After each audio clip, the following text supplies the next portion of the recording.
was to begin with. Just again, going to show how much cleanup people are going to have to do to get back to any sort of normalcy. And across the street, another business that we want to highlight, it's called 12 Bones Barbecue, or 12 Bones Smokehouse, excuse me. It's a really popular barbecue place here in Asheville, and we actually talked to the owner a bit ago, and he tells us that they're dealing with cleaning up mud not only on the first floor, but on the second floor. So that really just goes to show how high these floodwaters got, causing so many people's livelihood to really just go out the window because of this. And so many people still don't have power, still don't have clean water. And while it's been restored in parts of Asheville, officials here say that it's not clean. So no word yet on when people are going to be able to just drink regular water or be able to turn on their lights or their heater air conditioning. Devastating visuals. Madison Scarpino doing a great job bringing these stories to us. Madison, thanks a lot. We have seen state and local officials who are, of course, on point in ensuring access to voting. Some polling places have been damaged, for example, as a result of Hurricane Helene, but they are pivoting to make sure that there are other facilities available to them.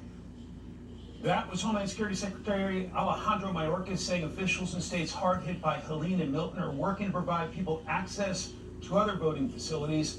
This is some storm-hit states are planning to modify their early voting rules. For more on the effort to get out the vote this election season, let's bring in Gaines for Girls host Riley Gaines. Hello, Riley. Hey, Mike. It's good to see you. Great to see you. What are your concerns about voters in some of those states that have been hammered by these past two hurricanes? Well, first and foremost, God bless and favor the people and the families and the communities who have been impacted by both Helene and now Milton. My prayers have been ongoing and will certainly continue.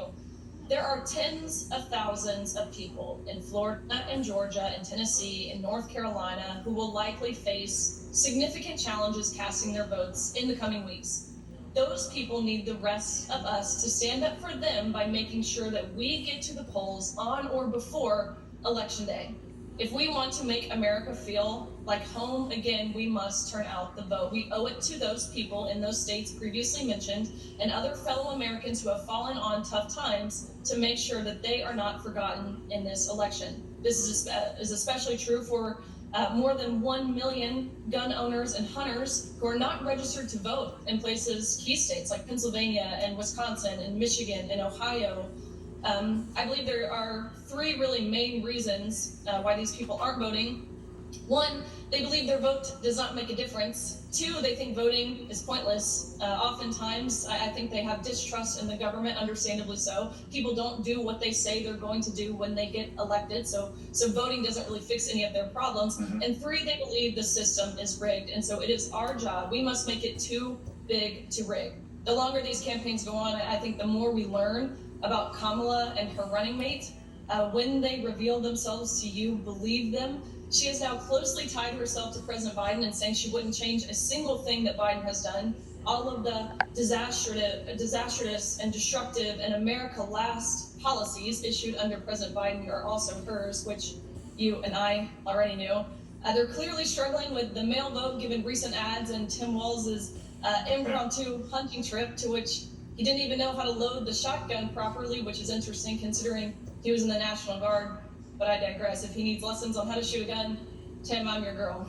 Riley, 44 states and Washington, D.C. offer some form of early voting. It sounds like former President Trump has changed his tune on it. Let's play it. We got to get out and vote. You can start right away. You know that, right? Now we have this stupid stuff where you can vote 45 days early. I wonder what the hell happens during that 45. And again, early mail-in voting is underway, and you have to get out there and do it and get everyone you know to vote. Think of this, after everything that we've been through a lot together, right? Is it your view that voters should jump on early voting as quickly as possible? Absolutely it is. If we see surges in states like North Carolina, in these key states like, again, Pennsylvania, other states mentioned, that means there are less resources of Trump's campaign that need to be spent there, and he can spend time in states I know California is certainly a long shot, but we saw Trump even just this past week in states like Colorado and California, and he can prioritize those states. And so I absolutely believe early voting is crucial, it is necessary, and it is something that we as conservatives should certainly utilize. Bottom line, just last thing here, we have to persuade voters to get to the polls, and we have to do this by speaking through authentic voices that they trust. We are speaking directly to potential voters, using the people they trust here with Vote for America. Again, a national movement spanning the spectrum of policy issues, followed by people who are center right, but likely, aren't following politics. Includes hunters and Second Amendment supporters and farmers and ranchers and homeschoolers, veterans and Christian influencers, etc. But yes, we all need to get out to vote, and we need to vote early. Riley Gaines, thanks for your time. Great to see you. Thanks, Mike. A 24-year-old man is dead. 9 more people are hurt, and 2 suspects are on the run after a shooting last night at Tennessee State University. Shots rang out just after 5 p.m. while the school was celebrating its homecoming. Police say it all started when 2 groups started arguing. The victims range in age from 12 to 55. The Pentagon announcing plans to have U.S. troops deployed to Israel to operate a key anti-missile system. That story is next. There's some things that work better together, like your workplace benefits and retirement savings. Gloria helps you choose the right amounts without over or under investing, so you can feel confident in your financial choices. Gloria, well planned, well invested, well protected. What Tractor Supply customers experience is personalized service made possible by T-Mobile for Business. With T-Mobile's reliable 5G business internet, employees get the information they need instantly. This is how business goes further with T-Mobile for Business. If you're on supplemental oxygen, heavy and awkward tanks can be a burden. Now, you can leave home and leave the tanks behind with Inogen, portable oxygen therapy that moves with you. With my Inogen, now I'm able to do the things that I've always loved. I just press the button here, and there's my oxygen. Inogen systems are so small and light, you're free to leave the house without the hassles of an oxygen tank. I can play golf again. I can go grocery shopping. I'm free again. With the Inogen, I can handle my own oxygen. I can carry my own oxygen. I go anywhere with this. Look how small it is. And right now, you can try an Inogen portable oxygen system for 30 days risk-free. Call us right now. If you qualify, we'll send you an Inogen system to use for 30 days risk-free. Your insurance may even cover your new Inogen system. If you're on oxygen, you need to be using an Inogen. Call 1-800-393-1788 or visit Inogen.com. Most men over 40 look into the mirror and see this, when they could be seeing this. Most men over 40 look into the mirror and see this, when they could be seeing this.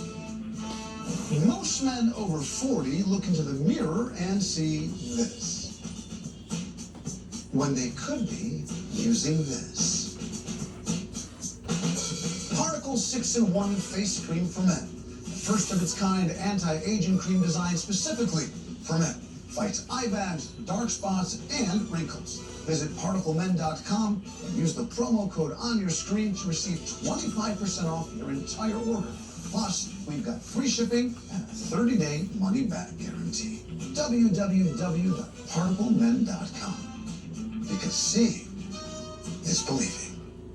A large retail store just canceled a huge order, leaving us with a ton of extra My Pillows. But you know what? That's their loss. I'm going to make it your gain. For the first time ever, you get standard classic My Pillows for wholesale prices. Only $14.88. I can't believe I'm even saying that. Only $14.88. But it gets even better. For a limited time, I'm going to offer my entire classic collection at wholesale prices. Upgrade to a queen size My Pillow for just $18.88. King size only $1 more. Get my body pillows for $29.88 and multi-use My Pillows for only $9.88. So go to mypillow.com or call the number on the screen. Use your promo code to take advantage of wholesale pricing for the first time ever on TV, including my standard size My Pillow, only $14.88. They've never been offered this low before. We have limited quantities at this price, so limit's gonna be 10, and once they're gone, they're gone. With the MyQ app, you can control your garage from anywhere.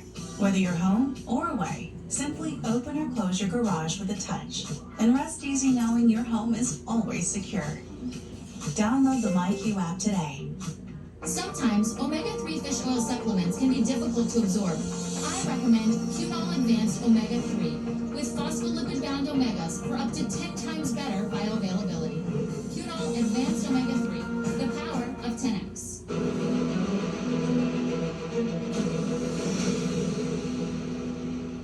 The Pentagon announcing today it'll send an air defense battery to Israel along with American troops to operate it in an effort to bolster its defense against Iran. Our senior foreign correspondent Greg Palcott is live in Haifa, Israel. Hello, Greg.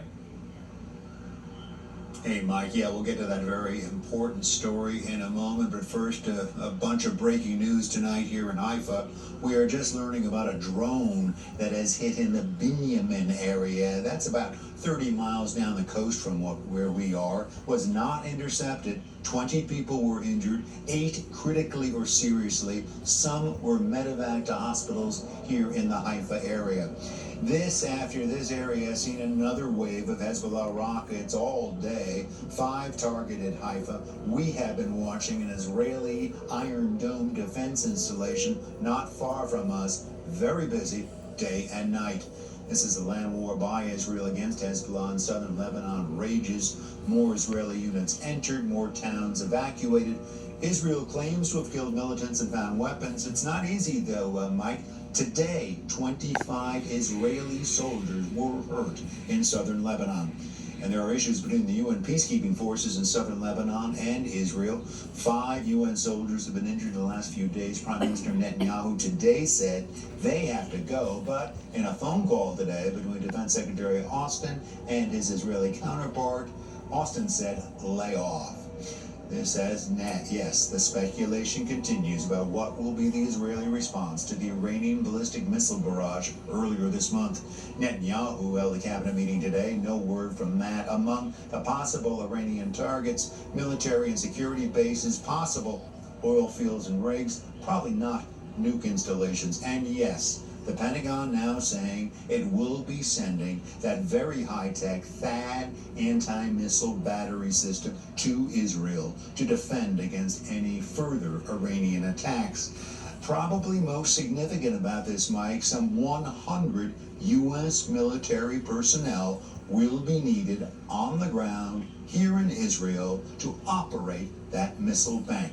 Perhaps the height of war.